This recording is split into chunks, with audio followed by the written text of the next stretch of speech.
not having the time to go to a farm stand or a farmer's market. They're just too busy in their lives. The grocery store is open when you need it to be open, anytime you happen to be driving by.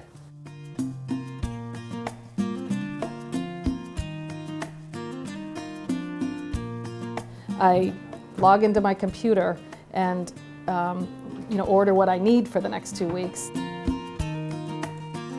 Virtual farmers markets are really very different than actual farmers markets. And in the end, how do I make sure my margin is enough that I'm making a living?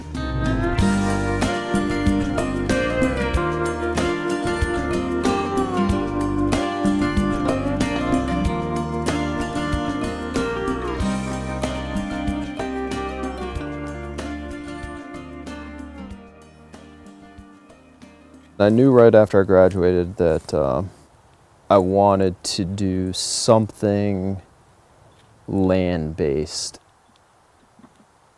Where? I don't know. Outside? Some of that green stuff? I spent a lot of time hiking and canoeing and recreating and teaching sort of outdoor ethics, outdoor philosophy, and I think finally it clicked with me.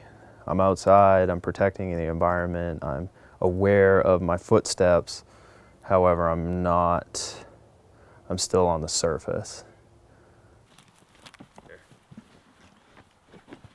Farming was the total integration of that philosophy, I guess. You know, that was the one for me. It just it encapsulated that whole experience for me. And it was like, bam, here's the channel, here's the network, here's the vehicle that lets me do this.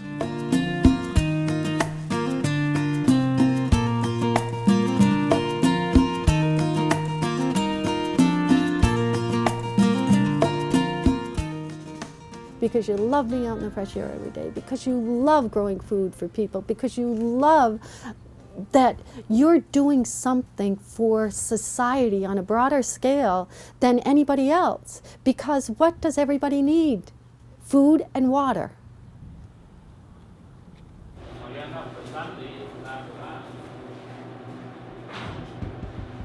Two strawberry vinaigrette, 2 pounds tomatoes. People think that farmers go out and grow this stuff and they go and sell it. Isn't that cute? I mean, isn't that cute? No, farmers go, okay, how am I going to make money? And what is it that my customers are asking for? And how do I make sure that I have the highest quality product that the most customers are going to want? And how do I make it, how do I price it right? How do I make sure it's packaged? How do I make sure that it's presented well? All of the same things that any business does. And in the end, how do I make sure my margin is enough that I'm making a living? I think it's important to have multiple crops. It's important to focus on certain crops that you know have multiple outlets. And it's also important to have multiple outlets to take what you have. For example, this farm right now brings food to farmers markets, some wholesale, school systems, some health food stores, the online buying club, the CSA. The relationships are important. The relationships with the people are very important. So the farmers markets gets us to the relationships. The relationships build word of mouth. So getting out to all the different towns around here as a grower opens doors.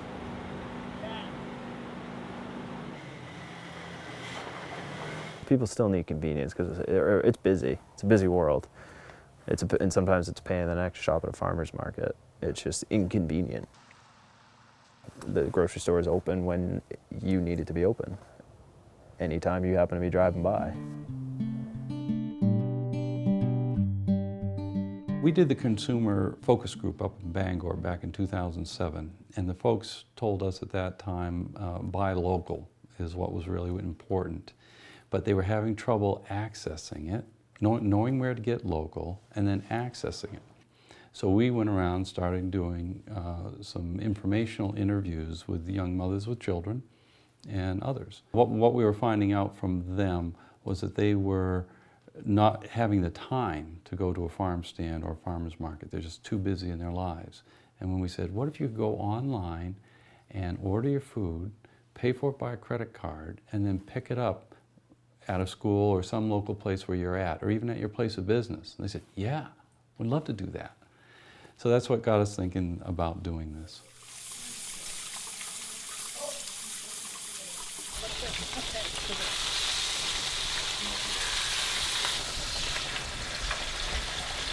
It's really important to me to know who grows my food.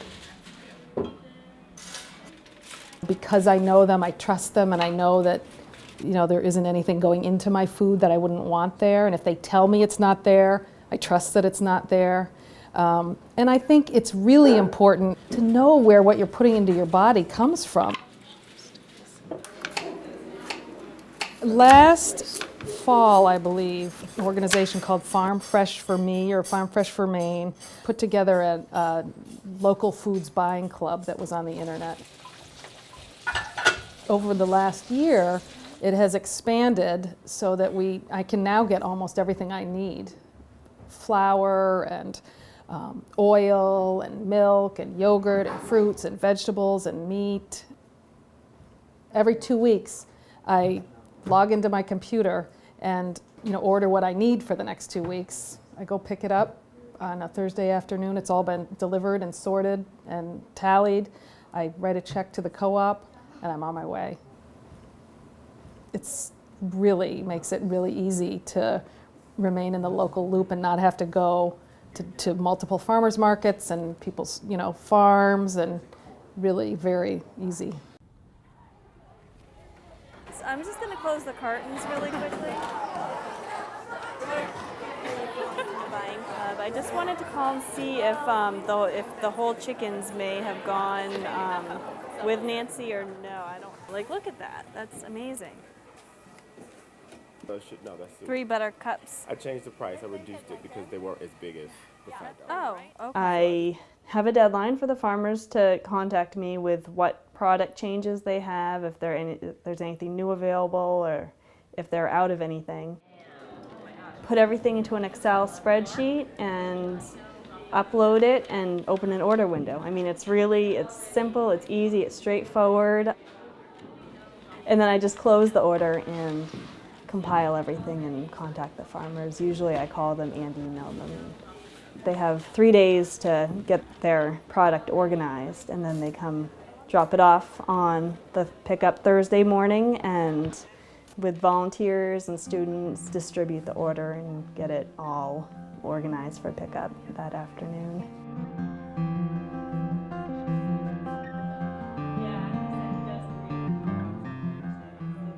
It's like a dream come true, which is really cheesy, but it does feel like something that we've always wanted to have available, but didn't even think of it being able to really happen.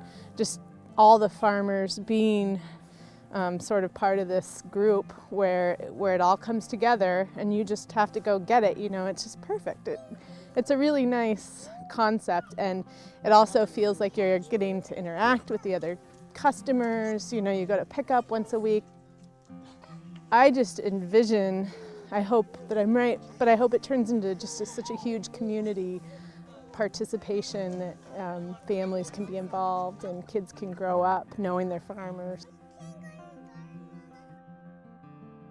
Back in the 70s, late 70s, when we had an economic downturn, we had high inflation, we had shortages, people were getting into gardening, people were getting into food co-ops. Back then it was called a food co-op. That cycle came and it went, and now it's coming back again. Again, we're into a depressed economic cycle. We're looking at high costs of food, high interest rates, some scarcity, and then people start to think about budget.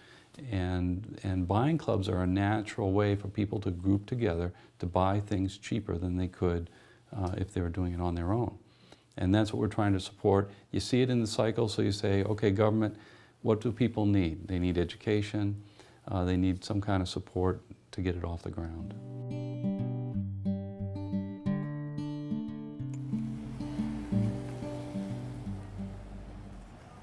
A friend of mine, Sarah Gabrielson, and I, we were CSA members for Tide Mill Farm. And we had to keep driving out every week to get our milk and cheese and other produce. And we were switching on and off, you know, who would pick up what for whom. And we came up with this idea like, this is silly, you know, let's get a bunch of CSA members together and have them drop off at one of our houses. And we dropped it off at Sarah's house, and so the Machias Buying Club was started. Fast forward a few years, it's at the bottom of the local hardware store, and we've got tons of members doing just wonderfully. It's serving a need that our community has in a way that only local community members could fill. You know, those garlics you had were awesome. Jeez, big giant cloves. Jeez. I don't have the software. There may be one that the Department of Ag wants me to try in January. I want it to really feel like a local project. I want it to say all over the place, Washington County, you know, Maine. Come on in. Isn't that yummy? Yeah. It's a Mediterranean. Sweet potatoes either? I think it's drier than the other. When you take it home, Diane, push the air out, it'll last for weeks. And if there's a little moisture, put it. That's right. Farmers markets are hit or miss, very weather dependent. I love the markets because they're very sociable. We get to go out and actually talk to our customers, which is wonderful. But it's really just us trying to figure out what's going to sell every week and hoping that we get it right. In contrast to the buying club, where Inez is kind of doing all that for me. She's telling me what the customers want. She's dealing with the customers and standing here. I basically come, drop off, and I'm out of here. I don't usually stick around at all. Farmers markets, I'm committed to usually a 3-hour market plus an hour drive. So you're really dedicating a day to that farmers market. Anytime you're off the farm for any amount of time, things aren't getting done. Sometimes we are just too busy to have to go to a farmer's market.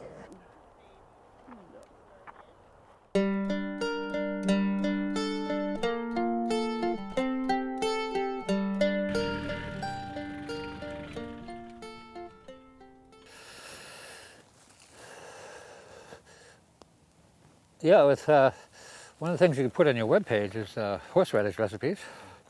On a really sunny day, we have to open this up because it gets too hot under there for broccoli. But it's and there'll be a lot of organic matter there next year when we turn this under, when we cultivate it and plant new crops here. The virtual farmers markets are really very different than actual farmers markets. The connection between the farmer and the eater is totally broken. Well, not totally broken, but mostly broken, and there's no actual, you don't actually see your farmer. I mean, that's just, that's not a killer problem. That is one aspect of it that makes me say that online farmers markets are not the same as real farmers markets, that they have a different impact on the community. Now, they're going to have, because they're selling to people that can't get to regular farmers markets, and because they're buying, well, they're an outlet for producers that don't want to go to regular farmers markets. They're an additional outlet. And I think that, as Mao said, let 1,000 flowers bloom. Don't try to find just the perfect flower. They're all nice.